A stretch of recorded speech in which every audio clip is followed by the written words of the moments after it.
რეკლამა დასრულდა, ვაგრძელებთ საუბარს. ეხლა ჩვენ ვილაპარაკოთ აი მომავალზე როგორ უყურებთ თქვენ. თუნდაც საერთაშორისო ამბავს და ჩვენთან პროგნოზს კი არა, ანალიზს უბრალოდ. პირველ რიგში დავიწყოთ იმით, რომ მე ძალიან მიჭირს საერთაშორისო რაღაც პროგნოზები, იმიტომ რომ შენ გონიო გადაიდგას ეს ნაბიჯი. მე იცი რა არის, არ ვიქნებოდი დარწმუნებული, რომ ამერიკა და 10 დღე მისცა და განსაკუთრებით დაბომბები გააჩერა. და განსაკუთრებით ისრაელი რამე სიგიჟეს არ გააკეთებენ. არ ვიცით. ხო, ეს არის, მაგრამ აქ მთავარი რა არის. ჯერ კიდევ ჩვენ და სამწუხაროდ ევროპაში არის ჯგუფები, რომლებიც საქართველოს განიხილავენ როგორც აი სუიციდალურ ძალას, რომლის გააჩნია რაღაცა მისია. ეს მისია არის რუსეთთან ომი. კიდევ აქვთ ეს აზრი? ხო, სამწუხაროდ აქვთ. მე ამაში დარწმუნებული ვარ, იმიტომ რომ მთავრობას კი არა, ხალხს. იქ ჯგუფებს ყველაფერს შესაბამისად და ყველაზე ცუდი რა არის, რომ როდესაც ასეთი აზრია არსებობს, რატო არ გამოვიყენოთ მაგალითად საქართველოს საფუძველზე ეს აზრი? რატო გონია ჩვენი წარსული ქცევები? ჩვენი წარსული დამოუკიდებლობის პირველ 20 წელს. შეხედე რა იცი ხა ბალტიისპირეთის სახელმწიფოები აბსოლუტურად ეს არის ევროპაში შეუმდგარი სახელმწიფოები, რომლებიც ამ პოლიტიკას აწყობენ, ოღონდ ისინი არიან ევროკავშირში. მე არ შეუშლის ხელს პუტინს, რომ მაგალითად ნარვაში ესტონეთში რაღაცა არ იჩარდა. მე მაგას ნაკლები მნიშვნელობა აქვს. აქ ლაპარაკი არის იმაზე, რომ მოდი ასე თქვა რა, აი ძალიან ცინიკურად რომ შევხედოთ რა, აი ძალიან მოდით აი ანგლო-საქსებივით ვიყავ რა. 2022 წელს საქართველოს აღმოაჩინა, რომ არსებობს პოლიტიკა, რომელიც ქვეყანას აყვავებს. აი ყველაზე ცინიკურ მე კი, რეალურად ეგრეა. აი ლიბერტარიანელი, აი ქართველი ლიბერტარიანელები ხო არ არიან ლიბერტარიანები, სხვა ხალხია რაღაცა. სექტა, რომელიც რაღაცა ამერიკაზე მასტურბირებს, უკაცრავ ამსთოს. არა, აი ვიყოთ აი მართლა პოლიტიკურად. არა მხოლოდ, არ ვიქნებოდი დარწმუნებული. არა, მე რას გქოს, აი მოდი შევხედოთ რა, 2022 წელს უცებ აღმოჩნდა, რომ ის პოლიტიკა, რომელიც საქართველოს აქვს, მაგარი პოლიტიკა, ეკონომიკა იზრდება. კი, სტაბილურობა. სტატუსი იზრდება, ყველა მეზობელი საქართველოს განიხილავს როგორც ტერიტორიას, სადაც არის სიმშვიდე. ანუ ხო ხვდებით, ხო ინვესტიციების მაგიტომ მოდის. ინვესტიციები მოდის, ხალხი ჩამოდის, ბიზნესები ვითარდება. მორბიან. ანუ ჩვენ სტატუსი გაგვეზარდა რა. ჩვენი ნავთობმომარაგება და ენერგომომარაგება არ არის დამოკიდებული ჩვენ საერთაშორისო პოზიციაზე, თუ დივერსიფიცირებული აქედანაც აგვაქვს, იქიდანაც. კარგია. და ანუ შესაბამისად, აი იცი რა არის, ახლა მე რომ მაგით ოპოზიციონერი ვიყო, ვიტყოდი რომ იგივე პოლიტიკას გავაკეთებ, ოღონდ აი რაღაცებს შევცვლი. ანუ სინამდვილეში რაღაცა შეგვიძლია კონკრეტულ თემებზე. არა, მაგას ვამბობ, ანუ სინამდვილეში აი კარგად შანსი არა. შალო, აი მარტო რამეს ვამბობ, რომ მართლა ობიექტურად რა, თუ ასე გაგრძელდება 5-10 წელი, საქართველოს რა გვინდა იმ ევროპაში, სადაც უბრალოდ არარაობა თუ სადაც გაზის ფასი არის 5-ჯერ მეტი, გახდება 5-ჯერ მეტი ვიდრე არა. ხალო, მე სხვა რამეს ვამბობ. არა, ნუ ეკონომიკაში ვარგებ. ქართველ NGO-ებს რო გონიათ, რომ ისინი რომ საკუთარ თავს განიხილავენ როგორც მეორად ადამიანებად და ევროპაში ზოგადად მარტო რომ აი შეიძლება გახდნენ. ხო, რო ის დაელაპარაკა იმათვის გასაგებია, რომ ჩვენი კულტურის ადამიანებს საკუთარ თავს საკმაოდ მაღალ წამოწევი გვაქვს, ჩვენ აღმოვაჩინეთ, რომ ის პოლიტიკა, რომელიც აქვს საქართველოს მთავრობას, აი ძალიან ცინიკურად ვიძახი რა, არის ის პოლიტიკა, რომელიც საქართველოს მისცემს საშუალებას 10 წელიწადში საშუალო დონის ევროპული სახელმწიფო. ანუ ვიყოთ ის ევროპა, რაც გვინდოდა ევროპაში და რაც დიდი ხანია ევროპა აღარ არის. თუ საერთაშორისო იმას მინდა შევეხო სიტუაციას. სამყაროში 24 ტრილიონი დოლარის ნავთობი იყიდება მსოფლიოში. წელიწადში ხო. და ძირითადი ვაჭრობა ხდება დოლარზე. დოლარის ფასი არის დაკავშირებული სწორედ ძლიერი ამერიკა. ხო, ის რომ 24 ტრილიონი ვაჭრობა ძირითადად მთავარი მომენტი რა არის? 80-იან წლებიდან დაიწყო ამერიკის შეერთებული შტატებიდან ინდუსტრიების გადასვლა აზიის კონტინენტზე. დღესდღეობით უკვე მთელი აზია კი არა, ინდოეთი, ინდოჩინეთში და ჩინეთში 5 ტრილიონი ესე იგი ნავთობის იყიდება. და ეს ზარდია. ეს ზარდია სწორედ იმიტომ რომ ინდუსტრიალიზაცია მოხდა ამ ტერიტორიის, ეს ზარდია იმიტომ რომ ვითარდება ეს ქვეყნები. მთავარი რა არის, იცით? რომ ამ კონფლიქტის დროს აი რა ის განცხადებაც რომ ის ვინც დოლარით ვაჭრობს, იმ გემებს ჩაძირავენ. ის ვინც დოლარით არ ვაჭრობს, ის გემები ჩვეულებრივად ივლიან.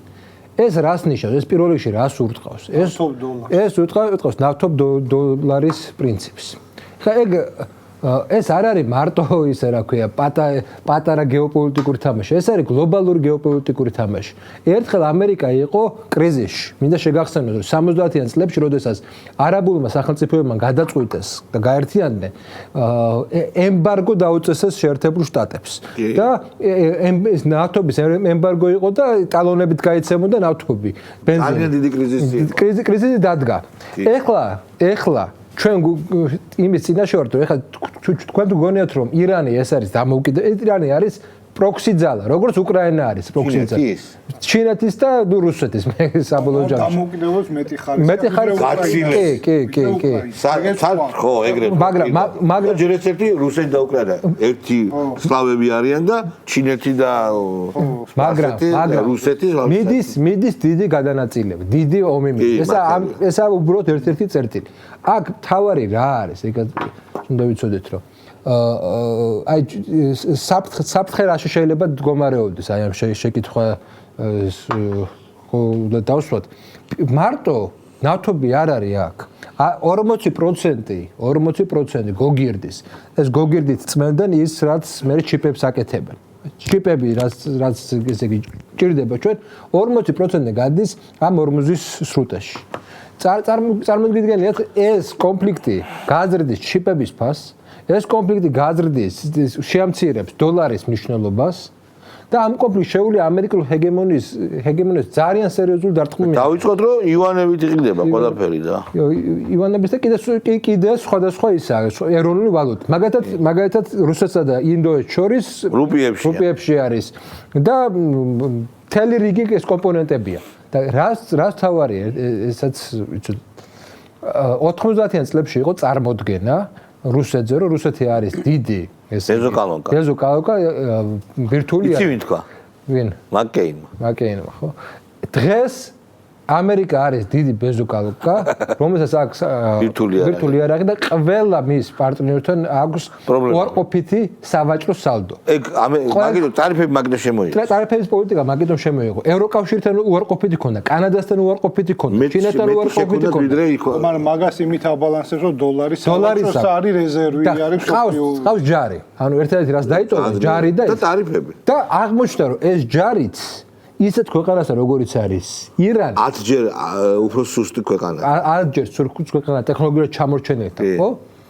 ვერ აკეთებს ვერაფერს. უბრალოდ იმას არ აკეთებს, რომ რეჟიმი შეიცვალოს, თორე დანარჩენი კი ბატონო. ბომბავს შორიდან, იმერე რა. ვერ იმას აკეთებს. აი ვიეტნამშიც იგივე მოვიდა. რეჟიმ შეიცვალა. ვიეტნამშიც იგივე მოვიდა, ხო? აი რისთვის იბრძოლა აი ვიეტნამში, რომ ის კომუნისტური სამაგეროდ გამოვიდა ავღანეთში, ერაყში. ავღანეთში ვენესუელას ეგონა. ეხლა ამ კონფლიქტით იგებს რუსეთი.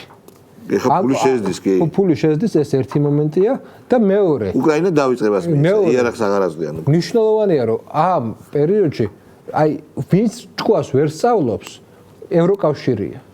და ეხლა აი ყველაზე სააცილო მომენტი არის ის რომ ევროკავშირის წარმომადგენლები იყვნენ ჩინეთში ჩასულები, უკეცა ინდოეთში ჩასულები და ეუბნებიან რომ თქვენ აწარმოებთ რაღაცას და ეგ წარმოებაა რომ იმას აკეთებსო რა ქვია ეკოლოგიას აბიძურებსო 5%-ო ჩვენ და გადაგვიხადოთ ნახშირბადზე ისა რაღაც ნალოგი ხო და ჩვენ და მაგარია გადასახადო როგორ არის თუ რაღაცა პროდუქციის დამზადების პროცესში ევროპის ეკოლოგიური ნორმები დაირღვა არა ევროპაში ანუ იქ ინდოეთში წარმოებული პროდუქციას რაღაც აქეთ ნალოგი უნდა გადაახდევინონ ბიჭო ეს რა სიგიჟეა რა. ესე იგი, ისე წარმოუდგენია თავი, არ ჯარი არ ახავთ. არ დამოუკიდებელი პოლიტიკა არ აქვთ და ამხელა იმებთან ენერგეტიკასთან ენერგეტიკის ხა ვინ აიტანს დიდი ხანი ესეთ მდგომარეობას? აფრიკა იტანდა. აფრიკა იტანდა გარკვეული მიზეზების გამო. იმიტომ რომ ერევიან, ეოდნენ კაცო, ჩვენს რაღაცნაირად ვერევიან და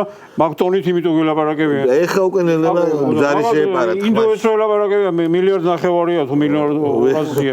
არა, ნუ სიგე თქო და ნუ ფაქტია რომ ირანის წინააღმდეგ კამპანია იყო მომზადება, იყო დაგეგმილი ჩინეთ-ამერიკის შეხვედრა და ეს იყო რომ მისულიყო ამერიკა ძლიერი კარტით და რაც იყო, არა, მაისში გადაიდო, მაისისთვის და იქ რომ 14 მაისი არის დაგეგმილი, ნუ თუ არ გადაიდო კიდე, ანუ ის გადადებული არის ახლა მაისის შუაში და ანუ რეალურად ამერიკის გასვლა იყო რომ ისრაელის გამოყენებით მომხდარიყო ანუ ირანის ხეშად ვთქვა დათრევა და მერე უკვე სალაპარაკო მაგიდაზე ამ კოზირით მისვლა ჩინეთთან ძალიან მარტივად ვთქვა ეს ვარდება ნუ დიდი ამოდი ვთქვათ მაინც რომ დიდი ალბათობით ვარდება და ხდება ის რომ რეალურად ირანი წევს წინააღმდეგობას მეორე მაგრამ ამერიკას აქვს უკან დასახევი ძალა ხშირად ამბობენ რომ აი ისრაელი აკონტროლებს ამერიკის პოლიტიკას და რაღაც დონეზე ესეც არის მაგრამ ამერიკა მაინც აი ამ ილუზიას ქმნის, იმიტომ რომ თვითონ აი ასე ვთქვათ, ამერიკის შიგნით აი არის განწყობების საფუძველზე.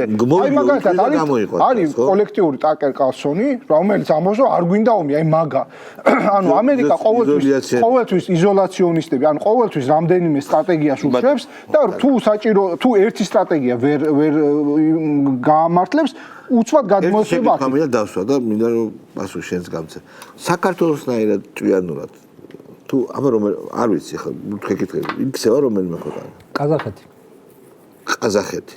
საქართველოს პრინციპში ის რომ შუა დერეფანის გააქტიურდა ეს არის მაგ შუა აზერბაიჯანი მარტივად გამო ომში არის, სომხეთი ომშია, გარკვეულწილად არის ხარე რაღაცნაირად ამ კონფლიქტის რუსეთი გასაგებია, ევროპის ქვეყნები გასაგებია, აი მაინც ჩვენი ქვეყანა ყაზახეთს რესურსი ძალიან დიდი აქვს რა და ისიც სხვა შორის ხო კი ბალანსია ქაშიქტოში ჩვენ როგორც ნაცარქექიასავით ჩვენ ძალიან აი ასე ჭკვიან პატარა ქვეყანა ამ ხო ჩვენ სხვა გამოსავალი გვაქვს, არა გვაქვს შალო. ხო, მაგრამ და ბევრჯერ დაგვიშვია ჩვენც კი შესწავლები. გასაგებია და რო დაგვიშვია ერთხელ და სამუდამოდ ყოველ შემთხვევაში ხო პატარა ქვეყნობა სისტემაში. ხო, როცა იქნება ხო უნდა ვისწავლოთ რა. ხო, საკუთარ შესწავლებზე ვისწავლოთ. რა თქმა უნდა, ხო, ახლა ხო გამოჩნდა რომ საზოგადოების დიდი ნაწილი ზუსტად მაგას რომ აი სხვის შესწავლებზე ვერ ვისწავლეთ, ახლა საკუთარ შესწავლებზე მაინც ვისწავლოთ და აღარ დავუყოთ და აღარ დავაქციოთ. არ დავაბიჯოთ ფეხი ხო. ეს ხალხი ზუსტად წეღარო ვამბობდით ხო ეს ამდენი ხალხი პოლიტიკას ხარს დუმარედ რატო უჭერს იმიტომ რომ მიაჩნიათ რომ სწორი პოლიტიკა ამ ხალხს ვინ გააჩერებს ვერავინ ვერ გააჩერებდა მით უმეტეს იმისა რომ მაქსიმალურად ხელშეწყობა ექნებოდათ კი უყურებთ რა დონეზე მიდის ცდელობები საზოგადოება ქუჩაში გამოიყვანონ მაგრამ ამ თემაზე არ გამოდიან. რა თქმა უნდა, არც ირიბად სხვა თემებზე არ გამოვლენ. აგერ ჩვენ ვნახავთ. არ გამოვლენ, როდესაც ვიზა ლიბერალიზაციას გააუქმებენ. არ გამოვა ხალხი, იმიტომ რომ საპირწონედ სხვა რაღაცა არის. ანუ დაინახა, აი საპირწონედ რა არის. მართლმადიდებლობა რწმენა იყო საპირწონედ. ქვეყნის სიყვარული, კულტურა, ეს ღირებულებები ამ ხალხმა რისთვისაც გამოვიდა, კიდევაც ვნახეთ. გამოვიდა მაგრამ იმ რაღაცისთვის ამის საპირწონედ არ დადებენ ვიზა ლიბერალიზაციას თუნდაც ეკონომიური გაჭირვება წამოგვეწიოს იმ ფონზე როდესაც თქვათ რაც ხდება რაზეც ახლა საუბრობთ და ამაზე მეც გადავა არა და იმასაც კარგად ფიქრობენ ნიკამ რო თქვა საზოგადოება რომ უკვე ეს მარტო შენ თავში კი არ დაბადებულა და კი არ მოხარშულა თქვათ ხო საზოგადოების დიდი უმრავლესობა უკვე ფიქრობს რომ როდესაც ეს ევროპული ბიუროკრატია დღევანდელი რომელსაც პერსპექტივა აქვს რამდენიმე წელი იყოს ჩვენ გვიყურებს ისე როგორც საზარბაზნე ხორცი ხო ფაქტია აი ხა ზედმეც ერთ სიტყვას არ ვიტყვი ზედმეც ხო ფაქტია ცდილობენ რომ ჩვენი რელიგია რაღაცა მაქსიმალურად დაამცრონ გააპარტახონ ანუ დაგხვშალონ დაგვანგრიონ და აი მის გზას აგრძელებენ ეს მიხაილ როთი თუ ვიღაცა რო იყო ხო? მაგაზე თქვა კი. ხო, კი, რომელიც პირდაპირ გვეუბნებოდა რომ ეს არის განვითარების შემაფერხებელიო. თქვენი ეკლესია და სარწმუნოება შემაფერხებელიო. დღეს ამ პოზიციაზე დგანან ისინი. შესაბამისად, უკვე მე ჩვეულებრივი ადამიანი მოქალაქე ვფიქრობ, რომ იმასთან ერთად მე თანაბარ პოზიციაში დგომაც აღარ მინდა. არამც თუ ის რომ იმას ვეკვემდებარებოდე. არა, აკვემდებარებაზე ხო ზედმეტია ლაპარაკი, თავსაც შეაკლავენ. უბრალოდ იმასთან აღარ მინდა რაღაცა ერთგაერთიანებაშიც. არა, იმიტომ რომ იმის თავარი მიზანი სულ უნდა იყოს აი ამ ფორმით ჩემი რა ქვია დაანგრევა განადგურება პრაქტიკულად. ფაქტიურად განადგურებს. როდესაც ქართველი ერთს აი ამ ხალხს ამას ეუბნები რომ იქ LGBT საზოგადოებამ უნდა ითარეშოს და შენეს ოჯახურ ღირებულებას გააუქმო. რა თქმა უნდა, ეს ხო ამას ხო თავისი მიზანია. ადამიანი არ იტყოდა ამაზე. ანუ ამას მაგას არ იტყოდა. იტყოდა ეგრეთ წოდებული განვითარების კანონი, ტრალივალი და ამაზე არსებობს, მაგრამ პირდაპირ ასე ისოფია. ნას გიყურებდა ეგრე არა, 300 კაცი ყავთ, ხო, 300 კაცი. და აგერ პირდაპირ გეუბნება რომ ეს 300 კაცი არის ჩემთვის ღირებული, დანარჩენი თქვენ არ ხართ ჩემთვის ღირებული. იმიტომ ეძახიან ეს არის ქართველი ერი, დანარჩენი არ არის ქართველი ერი. ანუ ეს დანარჩენი ქართველი ერი რო არ არის, ეს ამას უყურებს და ძალიან კარგად ხვდება რომ ამას მე არ მივაჩნივარ ადამიანად. ჩემი სარწმუნოება, ხო? რის გულისთვის მე შემიძლია გავწირო ყველაფერი და კულტურა ამას არაფრად არ მიაჩნია და არ მიაჩნია ერთია. ცდილობს რომ ეს ყველაფერი წამართვას, დამინგრიოს. ხო მე იმასთან არ მჭირდება. აქამდე თვითონ იმათმა მიიყვანეს. ჩვენ ხომ არ გაგვიკეთებია კაცო. ჩვენ უბრალოდ ვუყურებთ და ვაკვირდებით მოვლენების ჩვენ ამით თავს ვიცავთ. აი, როდესაც სახელმწიფო მაგალითად კანონები მიიღო, რასაც ისინი არადემოკრატიულს ეძახიან, ხო? ჩვენ ამით სახელმწიფო გვიცავს. სახელმწიფო თავს იცავს, იმიტომ რომ უკონტროლოდ ამდენი ფული შემოდიოდა. აგერ ინგლისში ეხლა დღეს ამბობენ, რომ ისო რა ქვია, კანონი მიღებასთან დაკავშირებით დაიწერა, რომ კანონს იღებენ, რომ ქვეყნის ფარგლებს გარედან 100,000 ფუნტის ზემოთ ცხოვრებ მოქალაქეებს იმისი დიდი ბრიტანეთის, ხო? 100,000 ფუნტის იქით პარტიის დაფინანსება არ შეუძლიათ. და ის რა ქვია, ჩვენ რო ჩავეხოთ და ამერიკის შეერთებული შტატებიდან წამოსული ზარდის აფრთხეებიც მიწერილია გარდაცვალ ქვეყნებისა. და კრიპტოვალუტას საერთოდ აიგზავნოს, იმიტომ რომ მაგ ტექნოლოგიები არსებობს. კრიპტოვალუტით ვერ ვაკონტროლებთო. მე დიდი ზარალი იქნება ეგ კრიპტოვალუტა. შესაბამისად ის ნაიჯელ ფარაჯი რო ყავთ რაღაც იმის პარტია ფინანსდება აქეთ იქედან და რა თქმა უნდა იმის საკონტროლება უნდა. შესაბამისად წარმოიდგინე ჩვენ რაზეც გვასანქცირებენ, რაზეც მოსახლეობას ეუბნებიან რომ ზუსტად მანდამდე მივდივარ. ანუ მთავარი პრობლემა რა არის, რომ შენ გიყურებენ როგორც ადამ ცხოველსაც არა. ცხოველებს ხო უყურებს სასტუმროებს უშენებენ, უფლებები აქვს, ყველაფერი აქვს. ჩვენ არ აგვაქვს მაგის უფლებები. იქ რო დიდ ბრიტანეთში ვიღაცა ჩინოსანის ძაღლის ფასიც არა ვართ მათი გადმოსახედიდან. ჩვენი კულტურისა და რწმენის ადამიანები წარმოიდგინე რა. ჩვენი ხარ სულხან საბაზე მუხრამაჭარანის ცნობილი ლექსი ციცას ეფერებაო. ხო და ანუ ხო ეგ ბუნებრივი დამოკიდებულება სამწუხაროდ ეს ყველაფერი გენში რო გაქვს და ვიღაცა რო ესე გექცევა. წარმოიდგინე რა და ხა ორი სიტყვით იმასთან დაკავშირებით ჩვენ რაღაცა ამოგვივარდა თავიდან ბრიქსი. და ცალ-ცალკე განვიხილავთ ხოლმე ამ ქვეყნებს. ბრიქსი ხო? ტრამპი ეომება. ცალ-ცალკე განვიხილავთ ხოლმე მაგალითად როგორც ირანი, რუსეთი, ჩინეთი. ერთი ეკონომიკური გაერთიანებაა, ინდოეთი მათ შორის და ამათ ყველას ერთად ეომება და დედოლარიზაცია როდის დაიწყო ამ ქვეყნებში? გაცილებით ადრე დაიწყო, რომ ქვეყნებში რეზერვები დოლარი აღარ იქნება. ანუ ესენი გრძელვადიან მაგიტო გაჭირდა. გრძელვადიან პერსპექტივაში შეერთებული შტატების ბატონობას ესენი ურტყავდნენ. აბა რატო გაერთიანდა? და გაგიჟდა ტრამპი მაგაზე. შესაბამისად, ხო, ირანიდან გამომდინარე, ხო, ბევრი პრობლემები ცდილობენ რომ შეუქმნას. მაგალითად, რუსეთს რომ მწვანე აუნთო, რატო მწვანე? ავტობუსზე. იქ ჩინეთს რაღაცა ფორმით ბლოკავს რუსეთს, ანუ ან ეკონომიკურად უნდა ისე დაარტყას, რომ დაშალოს, ან მაგალითად რუსეთს უკრაინა უნდა მიცეს და ეგეთი პირიც უჩანს, რუსეთს უკრაინას მისცემს, იქ რაღაცა ნავთობთან დაკავშირებით მე რაღაცა საშუალებებს მოგცემ, რომ შენ განვითარდე, ოღონდ ჩინეთს რაღაცა ფორმით ჩაიხსენი და უამრავი გზა არსებობს. ბრიქსი არის ამერიკის შეერთებული შტატების ყველაზე დიდი მტერი. ეს ხო ფაქტია რა.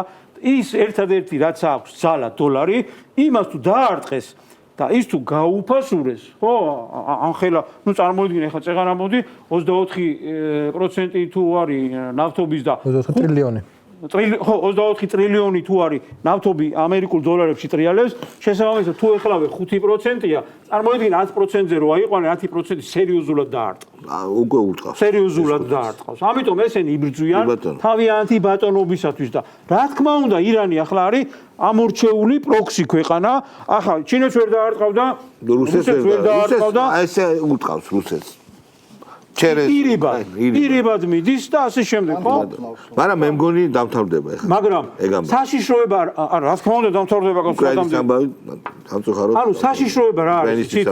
თუ საბოლოო ჯამში მე ზუსტად აი რაღაც კითხვის ნიშანი მაინც მაქვს. მე რამდენი სირცხვილი უნდა ჭამოს შეერთებულმა შტატებმა. კი, ტექნოლოგიებით მაგარია და ვერავინ წინააღმდა ვაღიაროთ, რომ ირანი წინააღმდეგობას ვერ უწევს და ვერც გაუწევდა. ირანს სხვანაირად შეუძლია წინააღმდეგობის გაწევა და მაგაში ხაფანგში თავი არ უნდა გაყონ.